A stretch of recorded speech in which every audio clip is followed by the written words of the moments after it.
Nunca imaginé que la persona que entraría a mi familia con una sonrisa perfecta sería la misma que la destruiría desde adentro. Durante años pensé que exageraba, que eran celos de madre, que debía aprender a soltar. Pero hay algo que ninguna mujer olvida jamás, y es la intuición. Esa voz interna que te avisa cuando algo no está bien, aunque todos te digan lo contrario. Yo la ignoré, y ese fue el peor error de mi vida. Me llamo Teresa, tengo 54 años, y esta historia me cuesta contarla porque aún me duele aceptarla. Siempre fui una madre cercana, protectora, de esas que están presentes sin invadir. Crié sola a mi hijo Andrés después de que su padre nos dejara cuando él era pequeño. Crecimos juntos, nos apoyamos mutuamente, y durante muchos años él fue mi mayor orgullo. Andrés era atento, trabajador, respetuoso. Teníamos una relación fuerte, de confianza, de esas que no necesitan palabras todo el tiempo. Todo cambió el día que me presentó a Laura. Recuerdo perfectamente la primera vez que la vi. Sonriente, educada, con una voz dulce que parecía ensayada.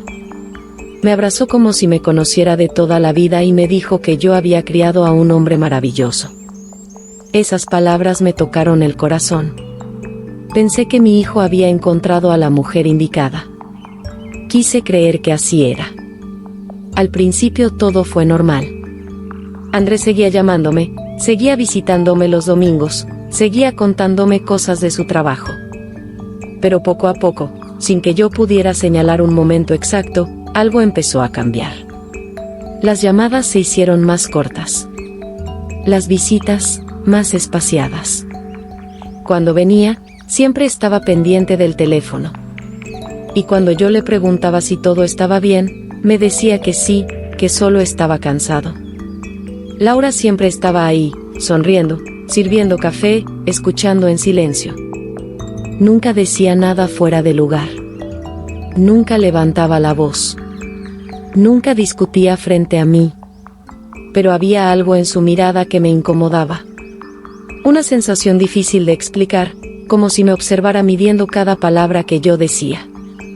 Una tarde, mientras Andrés fue al baño, Laura se sentó frente a mí y me dijo, con la misma sonrisa amable, que yo debía dejarlo crecer, que los hijos no nos pertenecen, que las madres a veces no sabemos soltar. Sus palabras eran suaves, pero sentí que llevaban veneno. Sonreí y asentí, pero por dentro algo se quebró.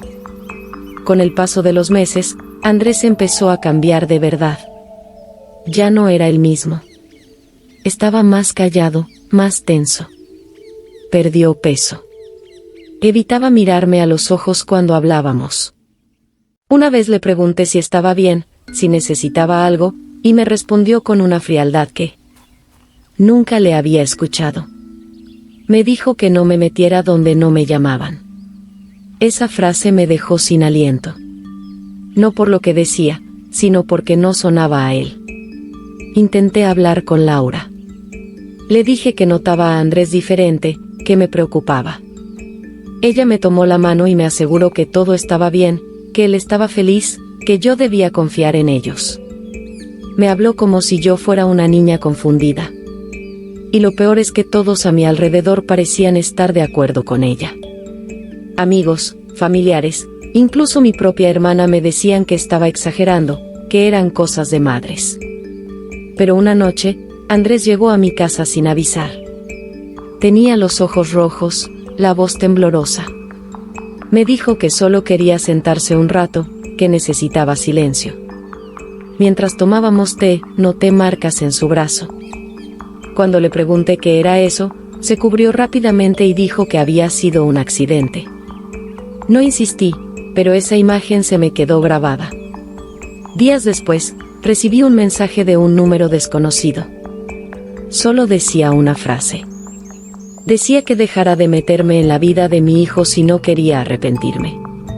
Sentí un frío profundo recorrerme el cuerpo. Supe de inmediato que no era un mensaje al azar.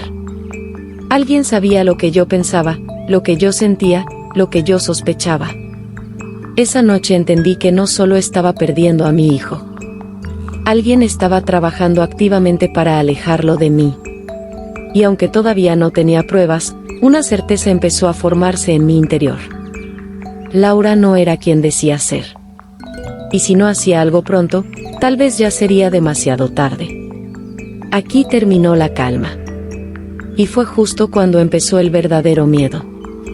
Desde ese mensaje ya no volvía a dormir tranquila. Cada vez que sonaba el teléfono, mi corazón se aceleraba. Cada vez que escuchaba pasos fuera de mi casa, pensaba que alguien venía a reclamarme algo. Intenté convencerme de que estaba imaginando cosas, pero la intuición seguía ahí, insistente, recordándome que una madre sabe cuando su hijo está en peligro, incluso cuando él mismo no lo reconoce. Empecé a observar con más atención. Ya no solo a Andrés, sino también a Laura. Noté que siempre respondía por él cuando alguien le hacía una pregunta. Si yo le preguntaba algo directamente a mi hijo, ella intervenía con una sonrisa y cambiaba el tema. Andrés se quedaba en silencio, como si no tuviera derecho a hablar. Eso me dolía más que cualquier discusión. Mi hijo, el mismo que antes opinaba, que tenía carácter, ahora parecía un invitado en su propia vida. Una tarde decidí visitar su casa sin avisar. Llevaba comida, como hacía antes, como una excusa para verlo. Laura abrió la puerta y su sonrisa tardó un segundo más de lo normal en aparecer. Andrés estaba sentado en el sofá, mirando al suelo.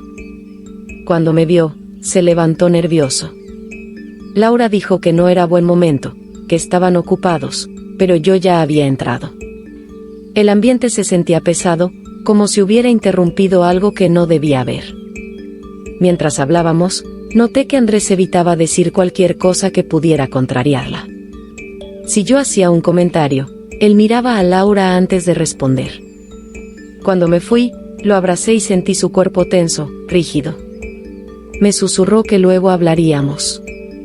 Ese luego nunca llegó. Días después, me llamó una vecina suya.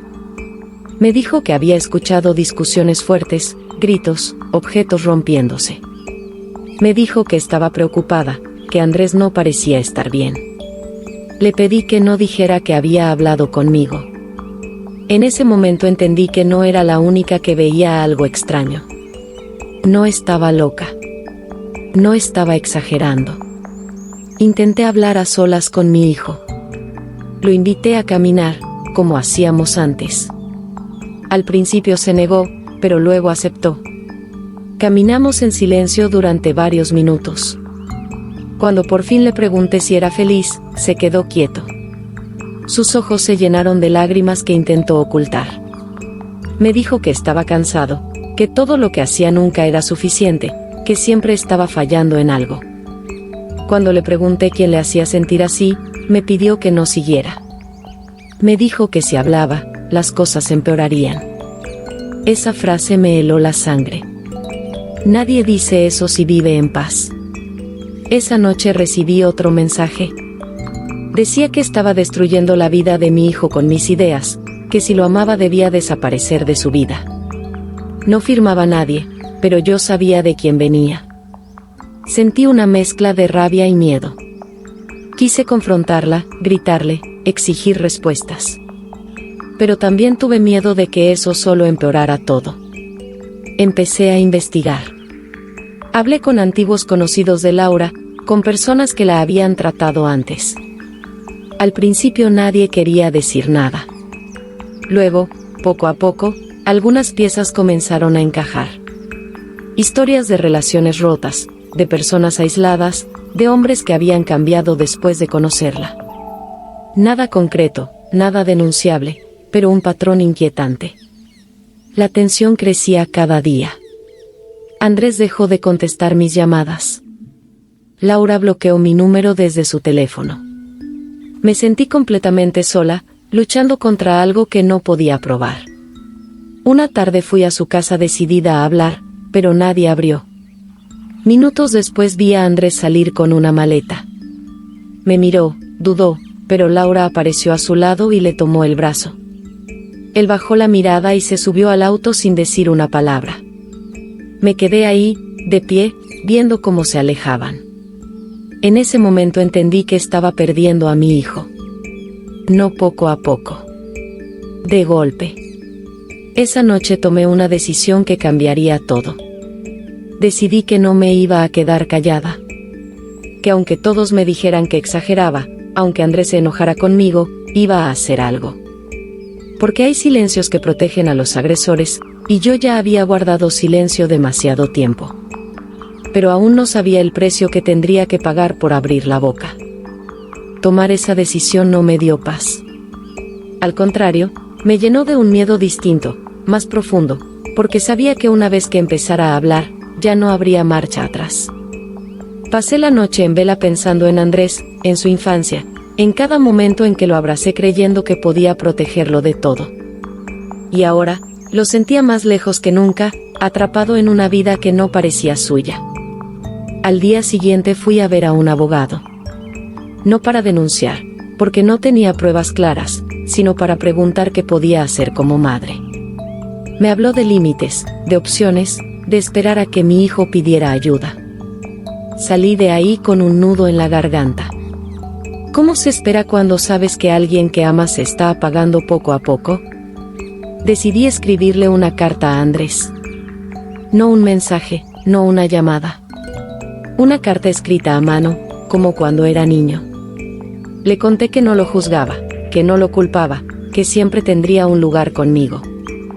Le dije que no estaba solo, aunque así lo sintiera. No mencioné a Laura. No acusé.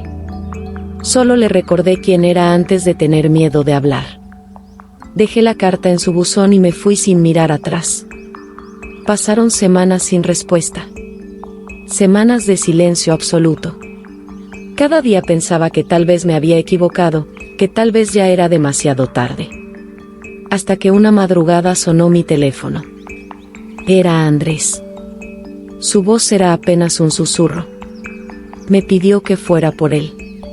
No explicó nada más. Cuando llegué, lo encontré con una mochila, temblando. No había gritos ni escenas. Laura no estaba. Subió al auto sin decir palabra y lloró todo el camino.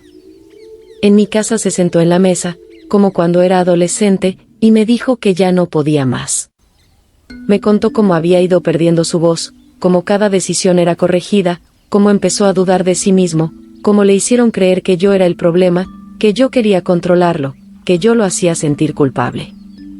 Me dijo que el miedo se había vuelto normal, y que eso era lo más peligroso. Escucharlo fue devastador. Porque entendí que no se trataba de golpes visibles, sino de algo más silencioso, más profundo. Algo que rompe por dentro sin dejar marcas externas. Lo abracé como no lo hacía desde hacía años y le prometí que esta vez no lo soltaría. Los días siguientes no fueron fáciles. Laura llamó, escribió, amenazó con destruir su reputación, con dejarlo solo. Andrés dudó muchas veces. La culpa lo perseguía. Yo estuve ahí, sin imponer, sin presionar, solo acompañando. Aprendí que sanar no es inmediato, que salir de una relación así es un proceso lento, lleno de retrocesos. Hoy Andrés sigue reconstruyéndose. A veces vuelve a sonreír, a veces se encierra en silencio. Yo también estoy sanando. Sanando la culpa de no haber actuado antes, el miedo de haberlo perdido, el dolor de haber sido tratada como un estorbo en la vida de mi propio hijo. Si cuento esta historia no es para señalar culpables, sino para decirle a otras madres que confíen en su intuición. Que no todas las sonrisas son buenas intenciones. Que el amor no aísla, no apaga, no da miedo. Y que aunque a veces parezca que ya no hay lugar para nosotras en la vida de nuestros hijos, el vínculo verdadero no se rompe tan fácilmente. Porque una madre siempre reconoce la voz de su hijo, incluso cuando él ya casi no puede escucharse a sí mismo.